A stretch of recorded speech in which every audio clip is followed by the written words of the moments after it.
Hello and welcome. My name is John Rihani and I manage Encore Orchestral Strings, the violin shop at Pages Music. We're located in Indianapolis, Indiana and serve customers all across the state. Today we're going to discuss how to make sure your violin family instrument is in tune. We refer to this process as tuning the instrument. If you are relatively new to playing your instrument, let's say you're in your first or second year of playing as part of your school orchestra, you might not be comfortable with tuning your instrument, and that's okay. Your only experience with tuning thus far might be handing your instrument to your orchestra director or private lessons teacher and watching them tune it at what looks like the speed of light. I'm going to let you in on a little known secret. Music teachers are actually part magical beings. For 10 months of the year, they barely sleep and are fueled by caffeine and an invisible energy that radiates through the classroom when you don't rush eighth notes. Because that doesn't happen very often, it's mostly just the caffeine that keeps them going. Because we regular, non-music teacher humans don't have their power, we're going to tune our instrument much more slowly and gradually. Doing things slowly and gradually will give us the confidence to tackle this important task ourselves. In order to keep the length of this video reasonable, I'm going to focus on helping you get your instrument tuned when it's only slightly out of tune. Let's call this stage 1 tuning. Stage 1 is when we can use only our fine tuners or perhaps small movements of our tuning pegs to tune our instrument. When I differentiate between fine tuners and pegs, I'm referring to violin, viola, and cello. For the purposes of this video, all bass tuning will be accomplished by hand turning the tuning gears. I would call stage 2 tuning as when one or several strings are fully loosened due to a slipped peg. Stage 3 is when enough strings are totally loosened that the bridge and or sound post of your instrument has fallen over. For stage 2 and stage 3, seek the assistance of your teacher or your local music store. Also for this video, I'm going to assume you have access to either a computer or device with access to a tuning app or an electronic chromatic tuner. Now there are many great videos already available on tuning, and I encourage you to watch all of them during this journey learning to tune your instrument. Many of them have much better camera work, and a couple of them I watched were made in other countries and feature lovely people with beautiful accents. For this one, you're stuck with me. Before we get started, I want to offer some perspective. Many people treat tuning as something you do before you start making music, and it's some kind of sterile mechanical process.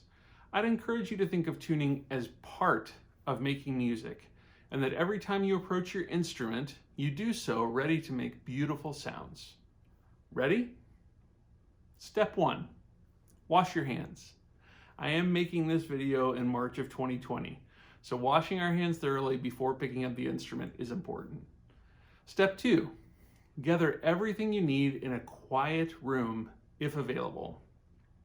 I know finding a quiet room can be a challenge for many of us, but it will make things much easier. If a parent or a friend or a sibling is available to sit with you, even better. It's nice to have the support of someone who cares about us when we're trying something new. We need our instrument, our bow, and our tuner. And it can be helpful to set the tuner on a music stand or a table where the sound of your instrument has a clear, direct path to the microphone in the device. Now, as step 3 and beyond are instrument specific, I'm going to leave off here and I'll join you again in a minute. I'm back. In this segment, we're going to start step 3 with the violin and the viola. I'm grouping these two instruments together, not only because they share 3 strings, but the mechanics of using the fine tuners and the pegs are very similar. Before we start tuning, it's important that we know the notes of the strings. The proper note for each string is indicated not only by a note letter name, but also a number. Visualize a piano keyboard for a moment. If I ask you to play the note C and you play the C right in the middle of the keyboard, you'd be right. But you'd also be right if you played a C to the right or to the left of that one. In the same way, we need to know which G or which E we're shooting for, and that is what the number next to the letter tells you. When we get to the next segment of the video, I'll have a reference sheet visible on the music stand showing you the proper note names with both their letter and their number. You can pause the video at that point if you'd like to write them down for yourself as a reference. The next portion of the video will explain the tuner app I'm going to use, and then we'll dive into tuning.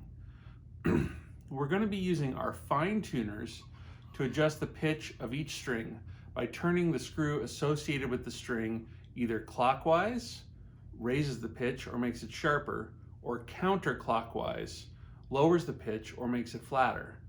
Ideally, we'll only need to use the fine tuners to adjust the pitch of the string because they are the simplest way to tune our instrument. Okay, so a note about the pegs of your instrument.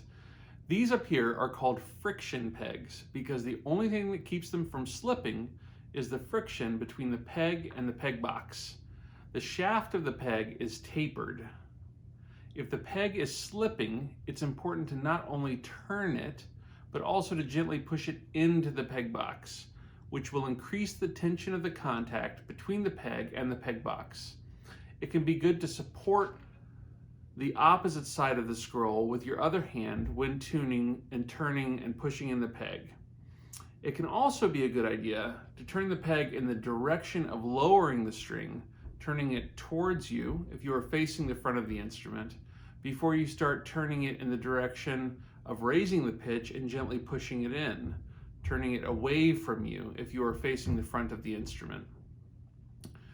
I'm going to make another plea here and advocate tuning slowly and gradually. Especially when using the pegs, it is important to turn the peg in very small increments, stopping to play the pitch after every change to make sure we don't go too far.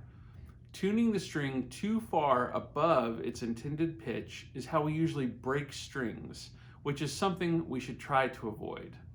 Let's get started. Okay, let's talk for a minute about the app I'm going to use for our tuning. This app is called Tonal Energy Tuner, Tonal Energy Tuner. This app is not free, it's reasonably priced, but I love to recommend it because it does have a lot of powerful tools, and I think it's one of the easier apps to use. Now, if you don't want to purchase this app, there are free tuning apps that will be able to be used in a very similar way. So don't worry if you don't want to buy the app. But if you are able to, I do recommend it, and it is a wonderful resource. Let's go through a little bit of what we see on the screen here before we dive into tuning.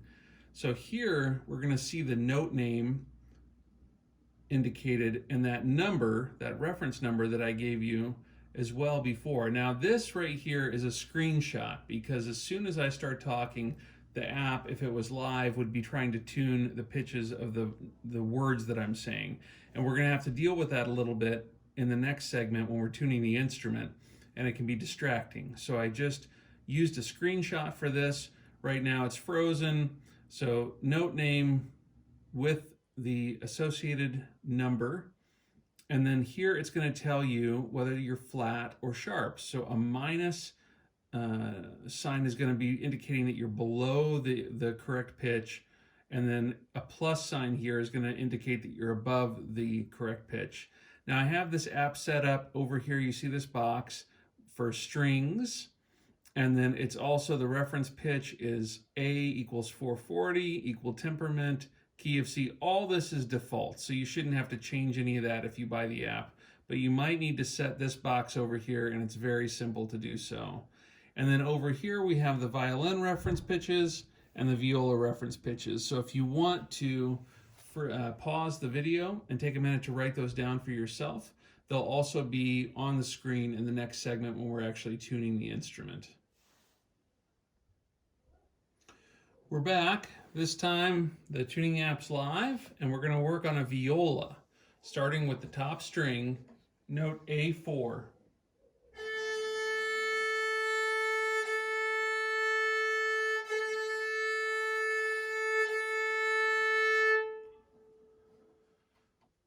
So we got the right note, but we're flat. We're going to turn the fine tuner for the A string clockwise.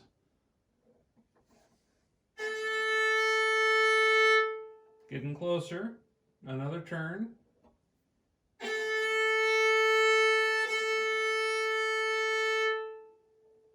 little bit more.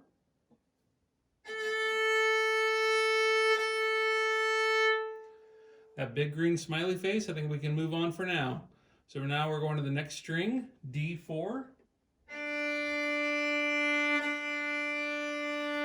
Really close, just a little sharp. So turn that fine tuner counterclockwise by about a quarter turn. Well, that made a big change. So now we need to go sharper again. So clockwise turn of that same fine tuner.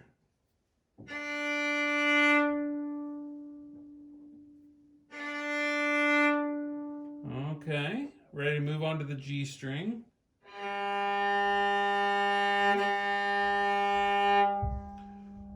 We've got the right note, but we are really sharp. So now let's do several turns counterclockwise on that fine tuner and try again.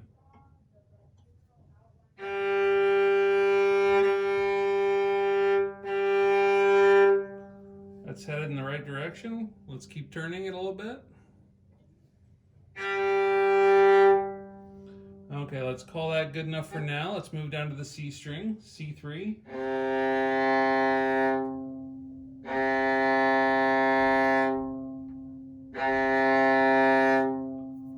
Also sharp, so counterclockwise on that fine tuner.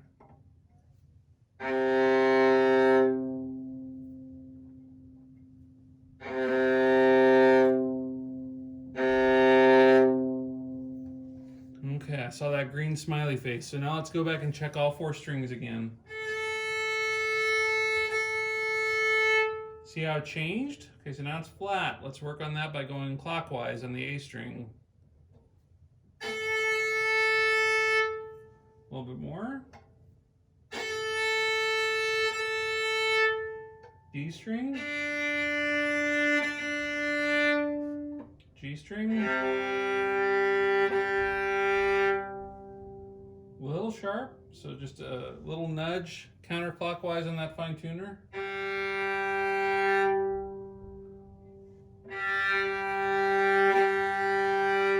Green smiley face, so the C string. Green smiley face. So we have a usable instrument to play at home now. Okay, let's wrap this up and go over a couple things that you probably noticed while we were tuning those instruments. One, it's important to draw long, slow, steady bows so that the tuning app has a chance to register the correct pitch.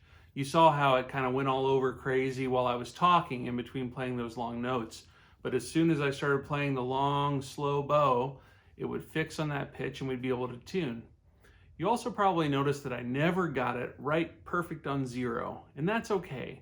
For tuning at home without the help of our teacher, we just want an instrument that's close enough in tune to be able to practice on and to make music with. And we accomplish that even when we're plus 1 or 2 or minus 1 or 2, it's okay. And then again, I want to stress that if you do need to use your pegs, make very small movements. Stop, pull a long, slow bow, let the tuner app register the pitch, and let it guide you as to whether or not you need to use the peg more or whether you can move to the fine tuner. We always prefer to use the fine tuners, but sometimes our instrument's so out of tune that we do need to make small movements with the pegs. And again, this is what I call that stage 1 tuning. Stage 2 and 3, when we have strings that are completely loose, seek the help of either your music teacher or your local music store in getting your instrument back in tune. Thanks for watching. Until next time.